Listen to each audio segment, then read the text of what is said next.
Something is shifting in Hope Valley, and not slowly, not quietly. All at once, like the ground giving way beneath your feet without any warning. The trial that the entire town has been holding its breath over is reaching its most dangerous moment. The confession that everyone believed would finally bring the truth into the light is now sitting in the middle of the courtroom like a lit match.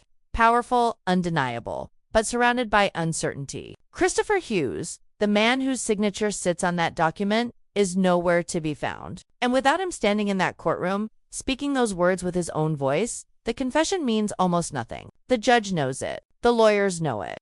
And deep down, the people of Hope Valley know it too. But that is not the only storm gathering over this town. Because while the courtroom fights for justice, something quieter and just as powerful is happening between two people who have been circling each other for far too long. Nathan and Elizabeth. Two people who have built walls so carefully, so deliberately, that even they have started to believe those walls are permanent. But walls crack. And in Hope Valley, when something finally breaks, it breaks completely. This is Season 13, Episode 11, and nothing from this point forward will ever be the same. The courtroom in Hope Valley has seen many difficult moments. It has witnessed arguments, tears, hard truths, and painful silences. But what is happening right now feels different from anything that has come before. There is a weight in the air that is impossible to ignore. The kind of weight that settles on a room when everyone present understands that something irreversible is about to happen. The trial against Pioneer Electric has been the center of this town's attention for weeks. It began as a search for answers. Families lost their homes. Businesses that people had built over years were reduced to ash. Lives that had been carefully constructed were shattered overnight by the fire that tore through the valley. And from the very beginning, there were questions. Hard questions that powerful people did not want to answer. How did the fire start? Who was responsible? And most importantly, who knew the truth and chose to stay silent? Pioneer Electric is not a small, fragile company. It is an organization with resources, with lawyers, with influence that stretches far beyond the borders of Hope Valley. Fighting a company like that is not simply a matter of finding the truth. It is a matter of being able to hold that truth up in front of a court and make it impossible to dismiss. For weeks, the people fighting for justice have been trying to do exactly that. And just when it began to feel like the case might slowly unravel, like smoke drifting through fingers, something extraordinary happened. A signed confession appeared. A document carrying the name of Christopher Hughes, a man who claims direct knowledge of Pioneer Electric's role in the destruction of the valley. For one brief, electric moment, the courtroom exhaled. Hope, real and tangible, filled the room. If the confession was accepted, if the words on that page were enough, then justice was finally within reach.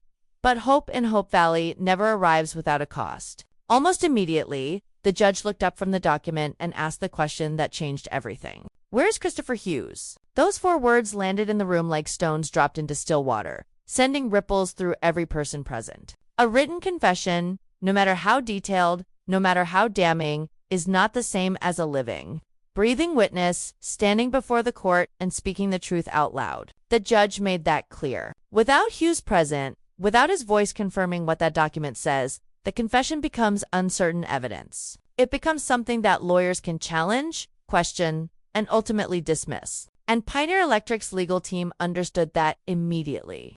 The shift in the room was visible. On one side, quiet devastation. On the other, something that looked uncomfortably close to relief. The absence of Christopher Hughes is not just a legal problem. It is a human one, because people are beginning to ask questions that go beyond the courtroom. Where did he go?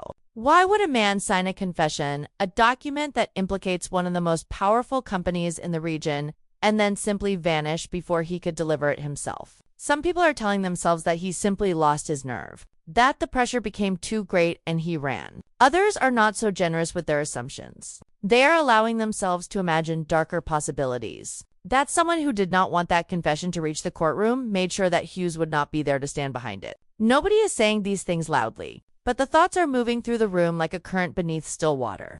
Quiet, invisible, and deeply unsettling.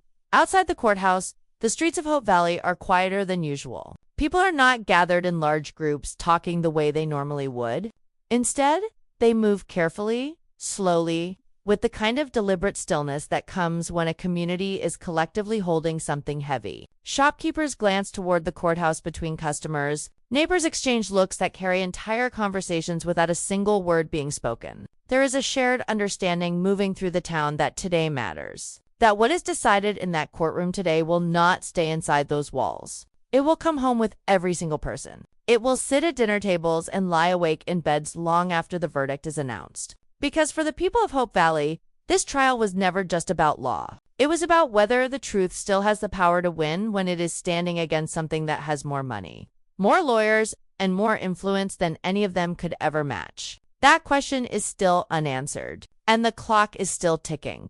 Inside the courtroom, the atmosphere has not loosened. If anything, it has tightened further, pulled taut like a rope stretched between two opposing forces that refuse to yield. The judge has not made his decision yet. He is studying every angle, every legal possibility, every thread that connects the confession on the table to the empty space where Christopher Hughes should be standing. And the people watching him do this are caught between two feelings that do not belong together but are somehow existing side by side. Hope and dread. The belief that something good might still happen, and the quiet, growing fear that it will not. Every second that passes without a resolution feels like another inch of ground lost. And the people who have been fighting for justice can feel that ground slipping beneath them with every passing moment. The lawyers representing the families of Hope Valley are not standing still. They understand better than anyone in that room that waiting is not a strategy. If they allow the momentum to stall, if they let the absence of Hughes become the defining fact of the day, then Pioneer Electric wins without even having to make an argument. So quietly, carefully, and with the kind of urgency that comes from knowing that time is running out, they begin to move. Conversations happen in hushed tones between people who are choosing their words with extreme precision. Notes are passed. Eyes meet across the room and communicate things that cannot be said out loud. There is a plan forming, or at least the beginning of one. It is fragile. It is uncertain. And it carries the very real possibility of failure. But it also carries something that the other side does not have right now. The willingness to risk everything for the right reason. Because that is what separates the people of Hope Valley from the corporation they are fighting against. Pioneer Electric is calculating. Every move it makes is designed to minimize risk and maximize protection. It does not act from the heart. It acts from strategy. But the people sitting on the other side of that courtroom, the families who lost their homes, the friends who watched their neighbors suffer, the individuals who chose to stand up and fight when it would have been far easier to walk away, they are not calculating. They are feeling, and sometimes, when the law feels cold and the process feels broken and the powerful seem untouchable, the only thing that can change the direction of things is a person who feels something deeply enough to act on it, regardless of the consequences.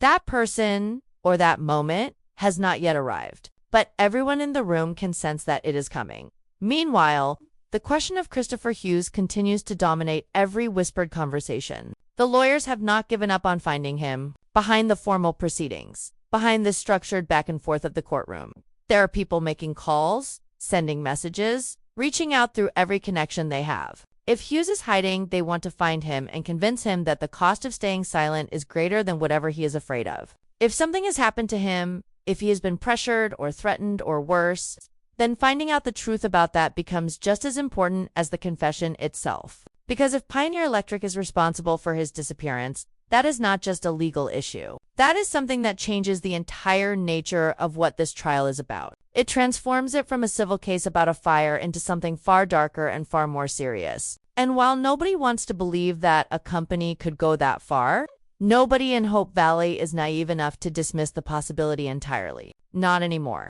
Not after everything this town has already been through.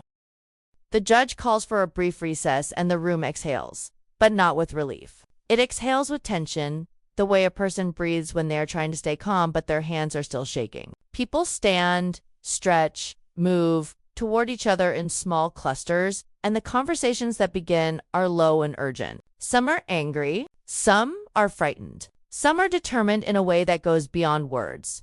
The kind of determination that comes not from confidence but from the refusal to accept defeat, even when defeat feels very close. The town of Hope Valley has survived hard things before. It has come through loss and grief and moments where the future felt genuinely uncertain. It has always found a way forward. But every single time that forward path required someone to be brave enough to take the first step into the unknown. And right now, in this recess, in these small, urgent clusters of people speaking in low voices, the question hanging over everything is simple and enormous at the same time. Who is going to take that step this time? Outside the courthouse, a different kind of tension is unfolding. It is softer than what is happening inside those walls, but it is no less powerful. Because the trial is not the only thing weighing on the hearts of the people in this valley. There are relationships quietly fracturing and quietly mending at the same time. There are conversations that have been delayed for too long finally beginning to happen. There are feelings that have been kept carefully below the surface starting to rise in ways that can no longer be ignored.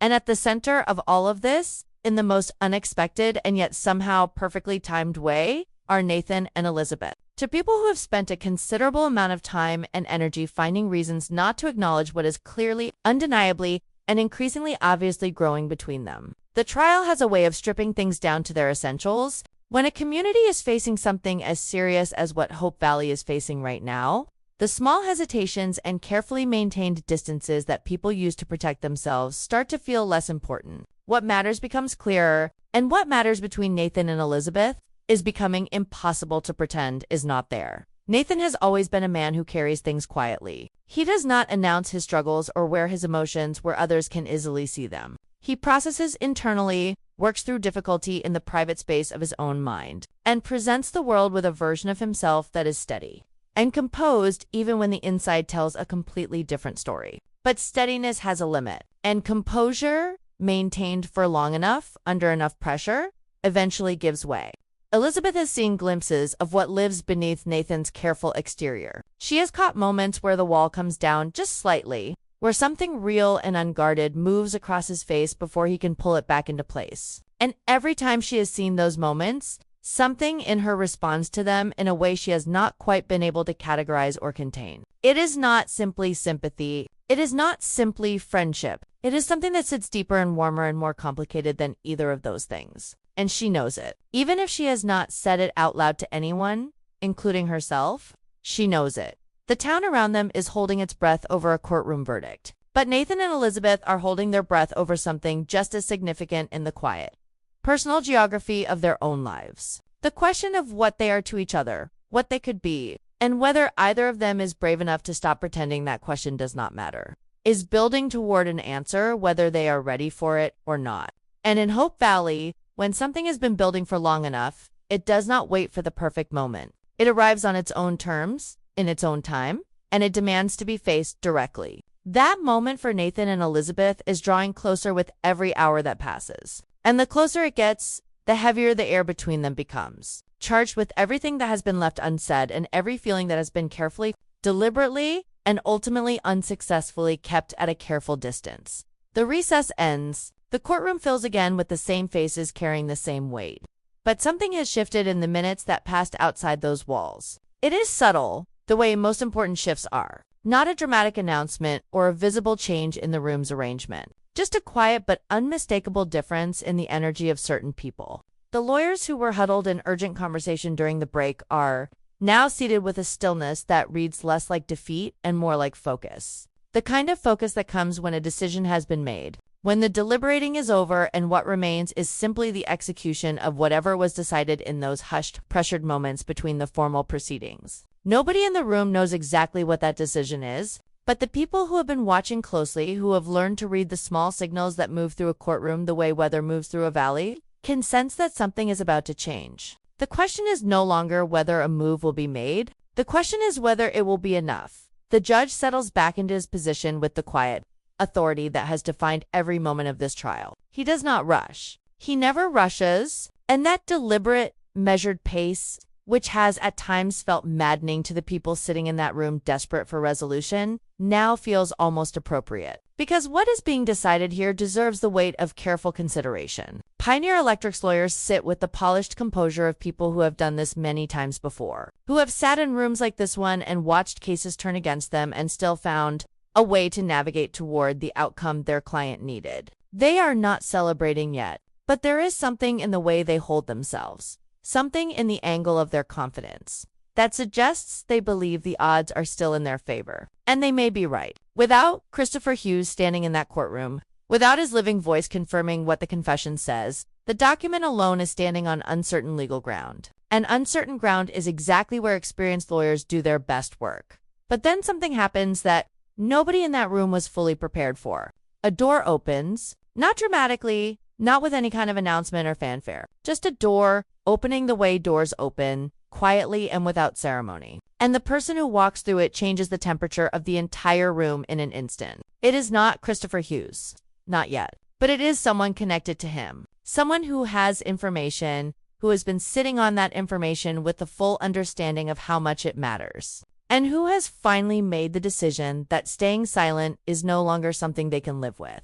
The arrival of this person sends a ripple through the courtroom that is impossible to miss. Heads turn. Whispers begin and then stop just as quickly, replaced by a silence that feels charged rather than empty. Because everyone present understands immediately that whatever this person is about to say, it has the potential to completely reframe everything that has happened in this trial up to this point. The information that begins to emerge is careful, measured, delivered with the nervous precision of someone who has rehearsed this moment many times and is still not entirely certain they are ready for it. But the substance of what is being shared is extraordinary. This person has direct knowledge of what happened to Christopher Hughes. They know where he has been, why he disappeared, and most critically, they know that his absence was not a choice made freely. The implication settles over the room slowly, the way cold air settles after a window opens. Pioneer Electric, through channels that kept its direct involvement carefully obscured, applied pressure. Not physical, at least not in any way that left visible marks, but the kind of pressure that is in many ways more effective than anything visible. The kind that works through fear, through suggestion, through the quiet and unmistakable communication that certain things could go very badly for a person if they choose to keep moving in the direction they are moving. Hughes understood the message, and he made the decision under that pressure to disappear before the confession could be delivered in person.